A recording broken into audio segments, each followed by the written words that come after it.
હે સૃષ્ટિના સર્જનહાર, તારી રચેલી આ દુનિયાના માનવી જ્યારે તને બનાવે છે ને ત્યારે મને હસવું આવે છે.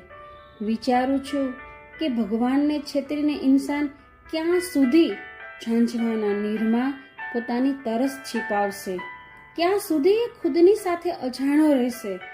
પોતાને નહીં જાણનારો માનવી ભગવાનને કેદી જાણશે? નથી લાગતું કે ક્યાંક ને ક્યાંક પોતાની સાથે જ રમત રમે છે?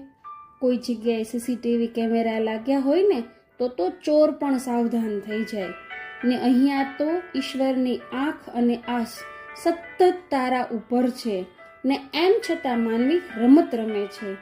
દુનિયામાં ઈશ્વરે એટલે મોકલ્યા કે કંઈક સારું કર, ને માણસ સત્તા અને સંપત્તિના કેફમાં ભગવાનના ભક્તોને જ દુભવે છે. શું એને ભગવાનને જવાબ દેવાનો ડર નહીં લાગતો હોય? જે કાંઈ કર્મ કરે છે તો એકવાર તો વિચાર કરી લેવો જોઈએ ને. સત્તા ને સંપત્તિ તો રાજા રાવણની પણ નથી રહી હો, જોજો.